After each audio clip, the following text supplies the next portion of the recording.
नमस्कार दोस्तों, मैं कुणाल सिंह आपका स्वागत करता हूं और विषय के रूप में रेवड़ी संस्कृति फ्रीबीज कल्चर लेकर आया हूं। दोस्तों, जरा एक दृश्य को सोचिए।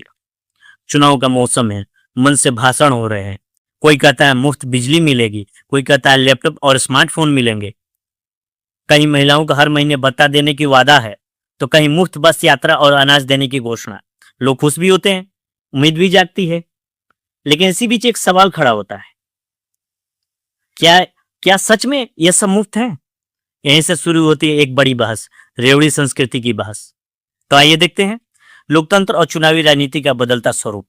भारतीय लोकतंत्र में चुनाव केवल सरकार बदलने का माध्यम नहीं होते।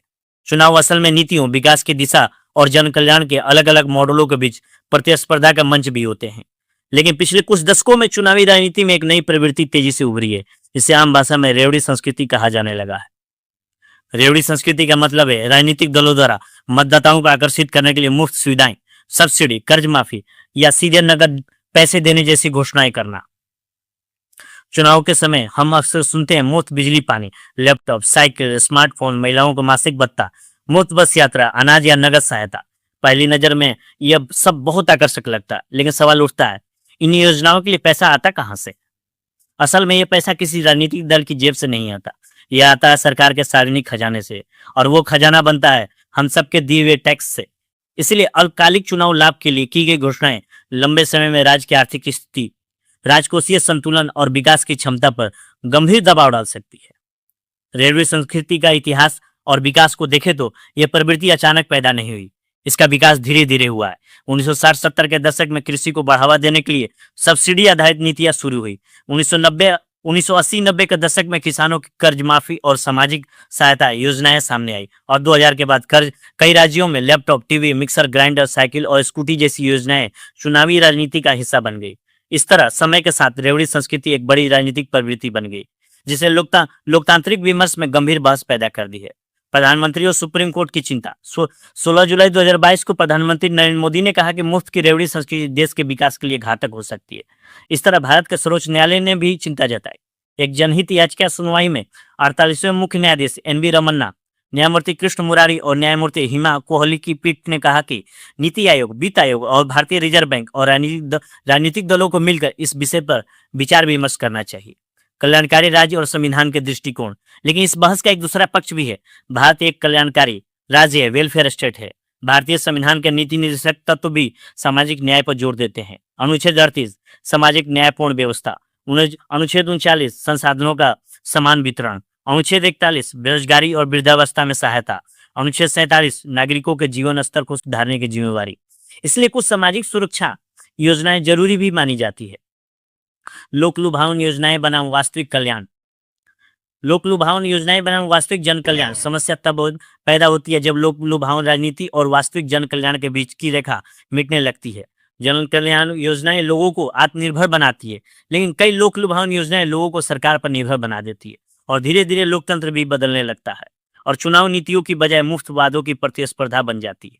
सुप्रीम कोर्ट का महत्वपूर्ण फैसला। इस संदर्भ में सुप्रीम कोर्ट के एक महत्वपूर्ण फैसले एस सुब्रमण्यम बालाजी बनाम तमिलनाडु राज्य 2013 का उल्लेख किया जाता है कि इस फैसले में अदालत ने कहा कि चुनावी घोषणा भ्रष्ट आचरण नहीं मानी जा सकती, लेकिन चुनाव आयोग को इसके लिए दिशा निर्देश तैयार करना चाहिए।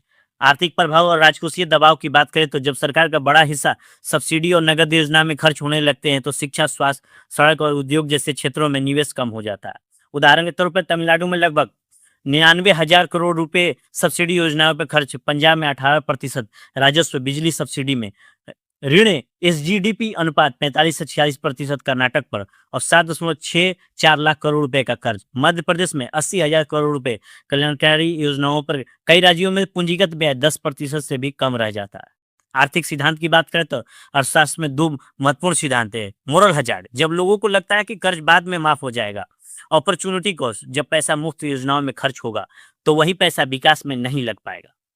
कॉम्पिटेटिव पॉपुलिज्म की बात करें तो राजनीति में से कॉम्पिटेटिव पॉपुलिज्म कहा जाता है। एक पार्टी मुफ्त योजना घोषित करती है तो दूसरी उससे बड़ी योजना घोषित करती है, और चुनाव बन जाते हैं मुफ्त वादों की प्रतिस्पर्धा। प्रशासनिक, सामाजिक और पर्यावरणीय प्रभाव को देखें तो इसके प्रभाव कई स्तरों पे दिखाई देते हैं। प्रशासनिक, भ्रष्टाचार और लीकेज, सामाजिक निर्भरता की मानसिकता, पर्यावरणीय, मुफ्त बिजली से भूजल अत्यधिक दोहन। पंजाब और हरियाणा में ट्यूबवेल सिंचाई इसका उदाहरण है। सकारात्मक पक्ष भी हैं इसके। फिर भी सभी योजनाएं गलत नहीं है। सार्वजनिक वितरण प्रणाली, मध्याह्न भोजन योजना, मनरेगा, शिक्षा और स्वास्थ्य योजनाएं, इनसे मानव पूंजी का विकास हुआ है और कई जगह लड़कियों की शिक्षा में वृद्धि हुई है। अंतर्राष्ट्रीय अनुभव की बात करें तो दुनिया के अनुभव भी हमें चेतावनी देते हैं। श्रीलंका लोक लुभावन नीतियों से आर्थिक संकट में फंस गया। स्विट्जरलैंड न्यूनतम आय योजना को 77% लोगों ने अस्वीकार किया। लैटिन अमेरिका आर्थिक अस्थिरता। नॉर्डिक देश मजबूत अर्थव्यवस्था पर आधारित कल्याणकारी मॉडल। इसका समाधान क्या है? समाधान है संतुलन में। चुनावी घोषणाओं का वित्तीय आकलन, physical responsibility, direct benefit transfer और लक्षित वितरण प्रणाली होनी चाहिए। अंततः लोकतंत्र में कल्याणकारी नीतियां जरूरी है, लेकिन उनका उद्देश्य नागरिकों को निर्भर बनाना नहीं बल्कि सशक्त बनाना होना चाहिए। अर्थशास्त्री मिल्टन फ्रॉडमैन ने कहा है, there is no such thing as a free lunch. एक मजबूत लोकतंत्र वही है जो नागरिकों को अवसर देता है, उनकी क्षमताओं को बढ़ाता है और उन्हें आत्मनिर्भर बनाने के लिए प्रेरित करता है। और यही है विकास और कल्याण के बीच सही संतुलन। नमस्कार। जय हिंद।